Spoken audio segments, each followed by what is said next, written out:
নমস্কার বন্ধুরা, আমাদের ইউটিউব চ্যানেলের পক্ষ থেকে একবার স্বাগত। আজকে এই ভিডিওতে আমরা আলোচনা করব পশ্চিমবঙ্গে সরকারি এবং বেসরকারি বিভিন্ন কলেজে ডিএলএড ভর্তি 2024-26 সম্পর্কে। অর্থাৎ যারা ডিএলএড কোর্সে ভর্তি হতে চাইছো 2024-এ এবং তোমাদের সেশন কমপ্লিট হবে 2026-এ, অর্থাৎ 2024-26 সেশনে যারা ভর্তি হতে চাইছো তাদের ক্ষেত্রে জানিয়ে রাখি, উচ্চ মাধ্যমিক শিক্ষাগত যোগ্যতায় তোমরা অ্যাপ্লিকেশন করতে পারবে এবং অ্যাপ্লিকেশন করার যে লাস্ট ডেট সেটি হচ্ছে 15ই জুন 2024। যারা অ্যাপ্লিকেশন করতে চাইছো আজকে এই ভিডিওটি পুরোপুরি দেখতে থাকো, সম্পূর্ণ তথ্য সম্পর্কে আলোচনা করব। অর্থাৎ তোমাদের অ্যাপ্লিকেশন করার সময় অনেক প্রবলেম হচ্ছে ফি পেমেন্টের ক্ষেত্রে, সেই সম্পর্কে আলোচনা করব। তোমরা কিভাবে অ্যাপ্লিকেশন করতে পারবে সেই সম্পর্কে আলোচনা করব। তার সাথে সাথে এলিজিবিলিটি ক্রাইটেরিয়া সম্পর্কে আলোচনা করব। তো সেক্ষেত্রে অনেকগুলো গুরুত্বপূর্ণ তথ্য রয়েছে, পুরোপুরি ভিডিওটি দেখতে থাকো। তো দেখো, প্রথমেই তোমাদেরকে জানিয়ে রাখি, West Bengal board of primary education অর্থাৎ WBBPE এই বোর্ড থেকে একটি গুরুত্বপূর্ণ নোটিশ জারি হয়েছে 27শে মে 2024 তারিখে।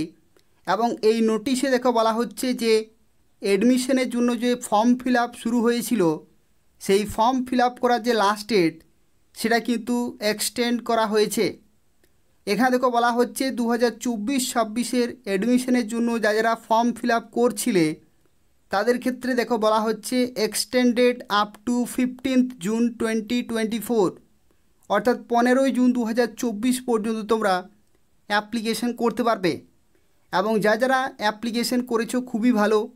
যাদের ক্ষেত্রে অ্যাপ্লিকেশন করার সময় ফি পেমেন্টের ক্ষেত্রে যাদের পেন্ডিং দেখাচ্ছে, অর্থাৎ যে ফি পেমেন্টের যে স্ট্যাটাস রয়েছে সেখানে যারা পেন্ডিং দেখতে পাচ্ছ তাদের ক্ষেত্রে বলে রাখি, আজ থেকেই তোমাদের অ্যাকাউন্টে সেই ব্যালেন্স কিন্তু রিফান্ড করে দেওয়া হচ্ছে। তোমরা যারা অ্যাপ্লিকেশন করেছো এবং ফি পেমেন্ট করেছো পেন্ডিং দেখাচ্ছে তারা নিজেদের অ্যাকাউন্ট চেক করবে, ফি কিন্তু রিফান্ড করে দেওয়া হচ্ছে এবং সেই যে টাকাটি সেই টাকা তোমাকে আবার কিন্তু পেমেন্ট করতে হবে এদের অফিসিয়াল ওয়েবসাইটে। এবং তারপরে তোমাদের যে পেমেন্টের স্ট্যাটাস সেটা সাকসেসফুলি কিন্তু সাবমিটেড হয়ে যাবে। তো সেক্ষেত্রে যাদের পেমেন্টের সমস্যা ছিল তারা সেভাবেই কিন্তু পেমেন্ট পুরোপুরি কমপ্লিট করে দাও। তো দেখো, প্রথমেই এই অফিসিয়াল ওয়েবসাইটে আসতে হবে এবং তোমরা এই ভিডিওর ডেসক্রিপশান বক্স থেকে অফিসিয়াল ওয়েবসাইটের লিঙ্কটি পেয়ে যাবে। এবং এখানে দেখো এই জায়গাটিতে তোমাকে কিন্তু ক্লিক করতে হবে এবং ক্লিক করার সাথে সাথে এখানে দেখতে পাচ্ছ এখানে কিন্তু ইম্পর্ট্যান্ট লিঙ্কস রয়েছে, এই জায়গাটিতে তোমাকে ক্লিক করতে হবে।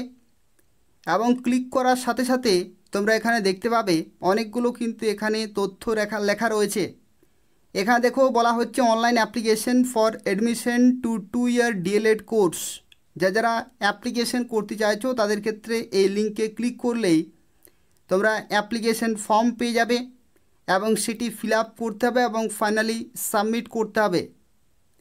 আর যাদের ক্ষেত্রে ফি পেমেন্টে ইনকমপ্লিট রয়েছে তাদের ক্ষেত্রে তোমরা কিন্তু যারা ফর্ম ফিল আপ করেছো এবং ফি পেমেন্টে প্রবলেম হচ্ছে তারা পে নাও অপশানে ক্লিক করবে এবং পেমেন্ট করতে পারবে। পে নাও অপশানে যখনই তোমরা ক্লিক করবে এখানে দেখো এখানে দুটি অপশান পেয়ে যাবে, অ্যাপ্লিকেশন আইডি, আদার ডিটেলস। তো অ্যাপ্লিকেশন আইডি তোমরা কিন্তু যে পিডিএফটি সেখান থেকে তোমরা পেয়েছিলে সেই পিডিএফে অ্যাপ্লিকেশন আইডি কিন্তু পেয়ে যাবে এবং অ্যাপ্লিকেশন আইডি এখানে সিলেক্ট করবে এবং তারপরে দেখো এখানে অ্যাপ্লিকেশন আইডি তোমাকে এখানে লিখতে হবে এবং তারপরে ফাইন্ডে ক্লিক করবে। ফাইন্ডে ক্লিক করার সাথে সাথে তোমরা কিন্তু দেখতে পাবে কোন জেলা থেকে অ্যাপ্লিকেশন করেছো, কোন ইয়ার অর্থাৎ 2024-26, তার সাথে কোন কলেজের জন্য অ্যাপ্লিকেশন করেছো এবং এখানে টোটাল ফি তোমরা চেক করতে পারবে এবং ফিয়ের ক্ষেত্রে প্রিন্ট করতে পারবে এবং স্ট্যাটাসে তোমাদের কিন্তু দেখাবে পেন্ডিং। তো সেখানে পে নাও অপশানে ক্লিক করবে, তারপরে কিন্তু পেমেন্ট কমপ্লিট করে দেবে। অর্থাৎ পেমেন্ট বর্তমানে করা যাচ্ছে, কোনো রকমের সমস্যা হচ্ছে না। যাদের ক্ষেত্রে পেমেন্ট ইনকমপ্লিট রয়েছে তারা আবার পেমেন্ট করো, তাহলেই কিন্তু সাকসেসফুলি সাবমিটেড হয়ে যাবে।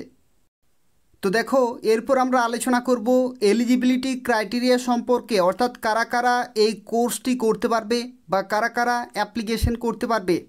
তো দেখো, এখানে শুরুতেই বলা হচ্ছে পাস ইন এইচএস বা হায়ার সেকেন্ডারি, অর্থাৎ উচ্চ মাধ্যমিক পাস হতে হবে। এবং এখানে বলা হচ্ছে তার সাথে সাথে 50% নম্বর অবশ্যই থাকতে হবে। এবং যে পার্সেন্টেজ অফ মার্কস, এখানে দেখো রিল্যাক্সেশন কিন্তু রয়েছে, 5 মার্কস তোমরা কিন্তু রিল্যাক্সেশন পেয়ে যাবে।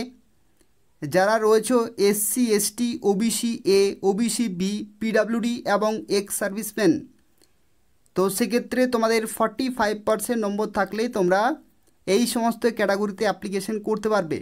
আর যারা জেনারেল ক্যান্ডিডেট তাদের ক্ষেত্রে 50% নম্বর থাকলে তোমরা এখানে অ্যাপ্লিকেশন করতে পারবে।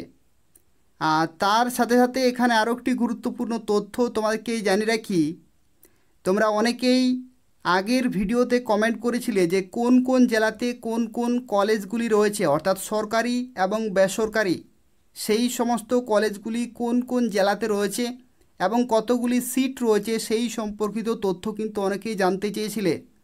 তো তাদের ক্ষেত্রে বলে রাখি, কিছুক্ষণের মধ্যে আমরা কিন্তু আলোচনা করব কোন কোন জেলাতে কোন কোন কলেজগুলি রয়েছে। এখানে দেখো, বয়সের ক্ষেত্রে তোমাদেরকে জানিয়ে রাখি, বয়সের ক্ষেত্রে জেনারেল ক্যাটাগরি 35 বছর, এসসি এসটি 5 বছরের ছাড় অর্থাৎ 40 বছর, এবং ওবিসিদের ক্ষেত্রে 3 বছরের ছাড় অর্থাৎ 38 বছর, এবং পিএইচ ক্যাটাগরি যারা হ্যান্ডিক্যাপড তাদের ক্ষেত্রে 45 ইয়ার্স পর্যন্ত তোমরা অ্যাপ্লিকেশন করতে পারবে। এবং WBBPE অর্থাৎ ওয়েস্ট বেঙ্গল প্রাইমারি এডুকেশনের যে অফিসিয়াল ওয়েবসাইট রয়েছে, সেই অফিসিয়াল ওয়েবসাইটে তোমাকে অনলাইনে অ্যাপ্লিকেশন পুরোপুরি কমপ্লিট করতে হবে। এই ভিডিও ডেসক্রিপশান বক্স চেক করো, সেখান থেকে তোমরা সমস্ত গুরুত্বপূর্ণ PDF এবং তার সাথে সাথে অফিসিয়াল ওয়েবসাইটের লিঙ্ক পেয়ে যাবে। তো দেখো, এটা হচ্ছে একটি লিস্ট রয়েছে, এখান থেকে তোমরা চেক করতে পারবে পশ্চিমবঙ্গে যে 23টি জেলা রয়েছে সেই 23টি জেলার কোন কোন জেলাতে কোন কোন সরকারি এবং বেসরকারি কলেজগুলি রয়েছে এবং কতগুলি সিট রয়েছে সেই সম্পর্কিত তথ্যগুলো তোমরা কিন্তু এখান থেকে জানতে পারবে। দেখো, এখানে যেমন এখানে দেখো লেখা রয়েছে পশ্চিম মেদিনীপুর। পশ্চিম মেদিনীপুরে বিভিন্ন লোকেশনে দেখতে পাচ্ছ রয়েছে, এখানে বেঙ্গলি মিডিয়াম রয়েছে এবং এখানে প্রাইভেট রয়েছে। একই রকমভাবে সরকারি ইনস্টিটিউটগুলো তোমরা কিন্তু এখান থেকে চেক করতে পারবে। ঠিক আছে, তো বেশিরভাগ কিন্তু প্রাইভেট রয়েছে এবং কিছু সংখ্যক সরকারি রয়েছে। যেমন দেখতে পাচ্ছ এগুলো হচ্ছে সরকারি, সিট সংখ্যা 50টি করে রয়েছে এবং এই ধরনের তোমরা নিজেদের জেলাগুলোর কিন্তু চেক করতে পারবে। এবং এই যে পিডিএফটি রয়েছে এটি হচ্ছে 108টি পেজের PDF রয়েছে, অর্থাৎ টোটাল 23টি জেলার প্রত্যেকটি ইনফরমেশন এখানে দেয়া রয়েছে। তোমরা এই ভিডিওর ডেসক্রিপশান বক্স চেক করো, সেখান থেকে তোমরা এই PDFটি পেয়ে যাবে এবং প্রত্যেকটি জেলার যে সমস্ত কলেজগুলি রয়েছে সেগুলোর ইনফরমেশনগুলি পেয়ে যাবে। অর্থাৎ এখানে দেখো লোকেশনও কিন্তু দেয়া রয়েছে, অর্থাৎ কোন অ্যাড্রেসে সেই কলেজটি রয়েছে সমস্ত ইনফরমেশনগুলো এখানে কিন্তু দেয়া রয়েছে। তো এই হচ্ছে আজকে একটি গুরুত্বপূর্ণ ভিডিও। যারা ভিডিওটি দেখলে অবশ্যই লাইক করে দেবে, তার পাশাপাশি ভিডিওটি অবশ্যই শেয়ার করে দেবে যাতে বিভিন্ন প্রার্থী এই ধরনের গুরুত্বপূর্ণ তথ্যগুলো জানতে পারে। এবং তার পাশাপাশি চাকরির বিজ্ঞপ্তিগুলি যদি তোমরা সময় মতো পেতে চাও, অর্থাৎ পশ্চিমবঙ্গের এবং কেন্দ্রীয় সরকারের বিভিন্ন ডিপার্টমেন্টে বিভিন্ন সময় নিয়োগ হয়ে থাকে, সেই প্রত্যেকটি চাকরি বিজ্ঞপ্তি সময় মতো পেতে হলে আমাদের চ্যানেলটি সাবস্ক্রাইব করে রাখো। ধন্যবাদ।